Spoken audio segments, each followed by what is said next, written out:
സംവിധായകൻ മോഹൻ അന്തരിച്ചു. കൊച്ചിയിലെ സ്വകാര്യ ആശുപത്രിയിൽ ചികിത്സയിലായിരുന്നു. ശാലിനി എൻ്റെ കൂട്ടുകാരി, പക്ഷേ തുടങ്ങിയ ശ്രദ്ധേയമായ നിരവധി സിനിമകൾ സംവിധാനം ചെയ്തിട്ടുണ്ട്. വിവരങ്ങളുമായി AP സജിഷ ഒരിക്കൽ കൂടി ചേരുകയാണ്. സജിഷ, നേരത്തെ പറഞ്ഞതുപോലെ തന്നെ മലയാള സിനിമയിലെ ഒരുപാട് മഹാരഥന്മാരോടൊപ്പം പ്രവർത്തിച്ച പരിചയം, മലയാള സിനിമയെ ഒരു കാലഘട്ടം തങ്ങൾക്കൊപ്പം നടത്തിയ സംവിധായകർ, കഥാകൃത്തുക്കൾ, പത്മരാജൻ, ഒപ്പം തന്നെ ജോൺ പോൾ, ക്യാമറാമാനും സംവിധായകനുമായ വേണു അടക്കമുള്ളവരോടൊപ്പം പ്രവർത്തിക്കുകയും ചെയ്ത ഒരു സംവിധായകൻ, ഒരു മലയാളത്തിലെ മികച്ച ഒരു സംവിധായകനെ നഷ്ടമായിരിക്കുന്നു. എപ്പോഴായിരുന്നു അദ്ദേഹത്തിൻ്റെ നിര്യാണം?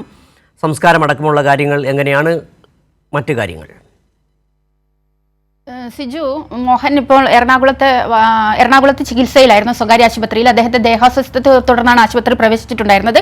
പിന്നെ ഏറെക്കാലമായി അദ്ദേഹം ചികിത്സയിൽ തന്നെയായിരുന്നു. പിന്നെ മറ്റൊരു പ്രധാനപ്പെട്ട കാര്യം പറയാനുള്ളത്, മോഹനെ കുറിച്ച് പറയുമ്പോൾ, സിനിമകളെക്കുറിച്ചും എല്ലാം പറയുമ്പോഴും നമ്മൾ ഒട്ടേറെ മികച്ച താരങ്ങളെ ചലച്ചിത്ര രംഗത്തേക്ക് കൊണ്ടുവരാൻ വേണ്ടിയിട്ട് മോഹൻ വഴിയാണ് വന്നിട്ടുള്ളത്. അതിൽ പ്രത്യേകം എടുത്തു പറയാനുള്ള ഒരാൾ ഇന്നസെന്റ് ആണ്.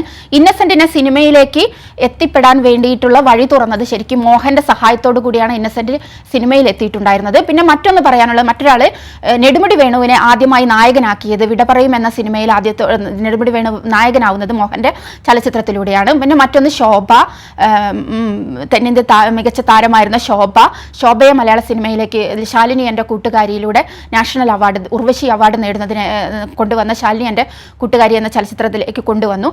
പിന്നെ മറ്റൊന്ന് മഞ്ജു വാര്യർ, ഇപ്പോഴത്തെ മലയാളികളുടെ പ്രിയങ്കരായ മഞ്ജു വാര്യർ, നടി മഞ്ജു വാര്യർ ആദ്യമായിട്ടൊരു ബാലതാരം വന്നിട്ടുണ്ടായിരുന്നത് സാക്ഷ്യം എന്ന സിനിമയിൽ മുരളിയുടെ. അതെ സജിഷ, അദ്ദേഹത്തിന്റെ സിനിമകളെല്ലാം തന്നെ പരിശോധിച്ചു കഴിഞ്ഞാൽ, അതായത് വ്യക്തികൾ നേരിടുന്ന ആന്തരിക സംഘർഷം, ശാലിനി എൻ്റെ കൂട്ടുകാരിയായാലും പക്ഷേ ആയാലും വിട പറയും മുമ്പേ ഇസബെല്ല അടക്ക സിനിമകൾ, ഓരോന്നും വ്യക്തമായ വ്യത്യസ്തതകളുള്ള സിനിമകൾ. പക്ഷേ ഈ മനുഷ്യൻ്റെ വൈകാരികമായ പ്രശ്നങ്ങൾ, ആന്തരിക സംഘർഷങ്ങൾ, വ്യക്തികൾ തമ്മിലുള്ള സങ്കീർണതകൾ, വ്യക്തിബന്ധങ്ങളിലെ സങ്കീർണതകളൊക്കെ വളരെ മനോഹരമായി വരച്ചു ചേർത്ത ഒരു സംവിധായകനായിരുന്നു മോഹൻ എന്ന് നമുക്ക് പറയാം, അല്ലേ? സിജു പറഞ്ഞ പോലെ തന്നെ ആന്തരിക സംഘർഷങ്ങളും എല്ലാം ഉൾപ്പെടുത്തിയിട്ടുള്ള ഒരുപാട് ചലച്ചിത്രങ്ങൾ മോഹൻ്റെതായിട്ട് വന്നിട്ടുണ്ടായിരുന്നു. അതിൽ തന്നെ പക്ഷിയാണെങ്കിലും ഇപ്പോഴും ഒരു മികച്ച കലാമൂല്യമുള്ള ഒരു നല്ല മികച്ച ചിത്രമായിട്ട് ഇപ്പോഴും പക്ഷേ മലയാളികളുടെ ഇടയിൽ നിലനിൽക്കുന്നുണ്ട്. അതുപോലെ തന്നെ എല്ലാ കാലത്തും വാണിജ്യമാണെങ്കിലും ആർട്ടാണെങ്കിലും എല്ലാം ഇഴ ചേർത്തിട്ട്, സംഗീതത്തിനാണെങ്കിലും കഥയ്ക്കാണെങ്കിലും ഒരു പിരിമുറുക്കമുള്ള കഥയാണെങ്കിലും എല്ലാം ഒത്തുചേർന്നിട്ടുള്ള ചലച്ചിത്രങ്ങളായിരുന്നു മോഹൻ്റെതായിട്ട് വന്നിട്ടുണ്ടായിരുന്നത്. എടുത്തു പറയാനുള്ളത് തന്നെ ശാലിനി എൻ്റെ കൂട്ടുകാരിയാണെങ്കിലും, പക്ഷിയാണെങ്കിലും, വിട പറയും മുമ്പാണെങ്കിലും, താലോലം പോലുള്ള സിനിമകളാണെങ്കിലും. പിന്നെ മറ്റൊന്ന് പറയാനുള്ളത് നമ്മുടെ വേണുവിൻ്റെ കൂടെ ചലച്ചിത്ര രംഗത്ത് തന്നെ പറയുകയാണെങ്കിൽ ഹരിഹരൻ്റെ കൂടെയും, ഹരിഹരനെ പോലുള്ള മികച്ച ചലച്ചിത്ര പ്രതിഭകളുടെ സംവിധാന സഹായിയായിട്ട് ഒട്ടേറെ പ്രവർത്തിച്ച പരിചയം കൂടി മോഹനുണ്ടായിട്ടുണ്ടായിരുന്നു. അതെല്ലാം ഒരുപാട് ഗുണങ്ങൾ ചെയ്തിട്ടുണ്ടായിരുന്നു അദ്ദേഹത്തിൻ്റെ പിന്നീടുള്ള സിനിമകളിൽ. 70കളിലാണെങ്കിലും 80കളിലാണെങ്കിലും 90കളിലാണെങ്കിലും ഒക്കെ ഗുണം ചെയ്തിട്ടുണ്ടായിരുന്നു മോഹൻ്റെ ചലച്ചിത്രങ്ങൾക്ക്. പിന്നെ പത്മരാജൻ്റെ കഥകൾ മലയാളികൾക്ക് എല്ലാ കാലത്തും ഇപ്പോഴും നല്ല മികച്ച കഥകളിൽ, എല്ലാ കാലത്തും മികച്ച ചലച്ചിത്ര കഥകളിൽ ഉൾപ്പെടുത്തുന്ന പത്മരാജന്റെ പല സിനിമകളിലും അദ്ദേഹത്തിന് പ്രവർത്തിക്കാൻ കഴിഞ്ഞു. പ്രത്യേകിച്ച് പത്മരാജന്റെ പാർവതി എൻ്റെ കൂട്ടുകാരി എന്ന സിനിമയാണ് ശാലിനി എൻ്റെ കൂട്ടുകാരി പിന്നെ സിനിമയായി മാറിയിട്ടുണ്ടായിരുന്നത്. പത്മരാജന്റെ കഥയാണ്, അദ്ദേഹം തന്നെ തിരക്കഥയും നിർവഹിച്ചു. അത് സംവിധാനം ചെയ്യാൻ കഴിഞ്ഞു. പിന്നെ വിട പറയും മുമ്പേ ആണെങ്കിലും എല്ലാം ആന്തരിക സംഘർഷങ്ങളാണ്. നേരത്തെ പറഞ്ഞതുപോലെ തന്നെ ഒരു ഒട്ടേറെ വ്യത്യസ്തതകളായിരുന്നു. ഓരോ കഥാപാത്രങ്ങളും ഓരോ സിനിമകൾ വരുമ്പോഴും ഓരോ കഥാപാത്രങ്ങൾ വരുമ്പോഴും വ്യത്യസ്തതകൾ കൊണ്ടുവരാൻ വേണ്ടിയിട്ട് അദ്ദേഹത്തിന് കഴിഞ്ഞിട്ടുണ്ടായിരുന്നു.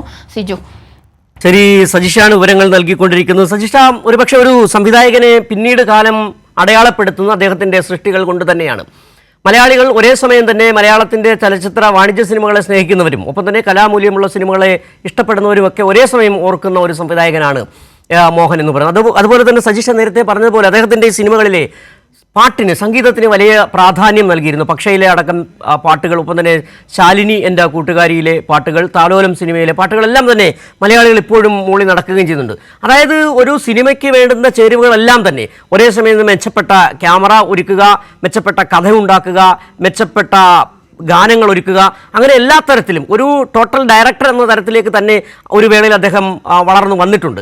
അതിൽ തന്നെ നേരത്തെ പറഞ്ഞ പോലെ തന്നെയാണ് സിനിമ എന്ന് പറയുന്ന ആ കലാരൂപത്തെ കണ്ടിരുന്ന ഒരു സ്കൂൾ, മലയാള സിനിമയെ നട്ടലോടെ നിർത്തിയ ഒരു സ്കൂളുണ്ട്. അതിൽ പത്മരാജൻ സ്കൂൾ എന്ന് പറയുന്ന ആ സ്കൂളിൽ തന്നെ പെട്ട അതിൻ്റെ പിന്തുടർച്ചക്കാരായി വന്ന നിരവധി പേരുണ്ട്. അതിൽ പ്രമുഖൻ മോഹൻ തന്നെ ആയിരുന്നു നമുക്ക് ഈ സാഹചര്യത്തിൽ ഓർത്തെടുക്കേണ്ടി വരുന്നുണ്ട്. പക്ഷേ അദ്ദേഹം ചെയ്ത സിനിമകളുടെ പ്രാധാന്യം അനുസരിച്ച് അർഹിക്കുന്ന ഒരു പരിഗണന മലയാള സിനിമ അദ്ദേഹത്തിന് നൽകിയിട്ടുണ്ടോ എന്നൊരു സംശയം കൂടി ഈ ഘട്ടത്തിൽ ഉയരുന്നുണ്ട്. സജിഷ, സിജി നേരത്തെ പറഞ്ഞ പോലെ തന്നെ ചലച്ചിത്ര രംഗത്ത് ഒട്ടേറെ ഒരു പരിശീലന കളരി തന്നെ മോഹൻ ഉണ്ടായിരുന്നു. കാരണം ഒട്ടേറെ പ്രതിഭകളുടെ ഒപ്പം പ്രവർത്തിച്ചിട്ട് തന്നെയായിരുന്നു എല്ലാ കാലത്തും മോഹൻ ചലച്ചിത്ര രംഗത്തേക്ക് കടന്നു വന്നിട്ടുള്ളത്.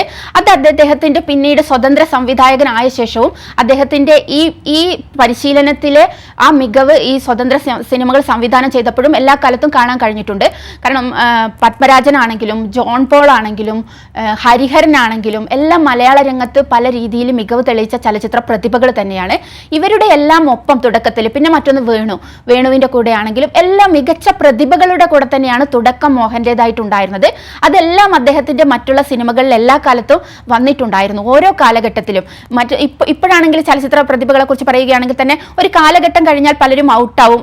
ഒരു 5-6 വർഷം കഴിഞ്ഞാൽ പിന്നെ അവരുടെ സിനിമകൾക്ക് മൂല്യം കുറയും. പക്ഷെ മോഹന്റെ സിനിമകൾ അങ്ങനെ അല്ലായിരുന്നു. ഓരോ പതിറ്റാണ്ടിലും മികച്ച സിനിമകൾ, ഒരു 3 പതിറ്റാണ്ടിലും 3 വ്യത്യസ്ത രീതിയിലുള്ള സിനിമകൾ അദ്ദേഹത്തിന് കൊണ്ടുവരാൻ കഴിഞ്ഞു എന്ന് തന്നെയാണ് മോഹന്റെ നേട്ടം ഉണ്ടായിട്ടുണ്ടായിരുന്നത്. 90കളുടെ അവസാനം വരെ, 70കളിലാണെങ്കിലും 80കളിലാണെങ്കിലും 90കളിലാണെങ്കിലും ഈ 3 പതിറ്റാണ്ടുകളിലും മോഹൻ ശരിക്കും കൃത്യമായിട്ട് മലയാള സിനിമയിൽ അടയാളപ്പെടുത്തിയിട്ടുള്ള സംവിധായകനായിരുന്നു. തന്റെ പ്രതിഭ അടയാളപ്പെടുത്തിയിട്ടുണ്ടായിരുന്ന സംവിധായകനായിരുന്നു മോഹൻ.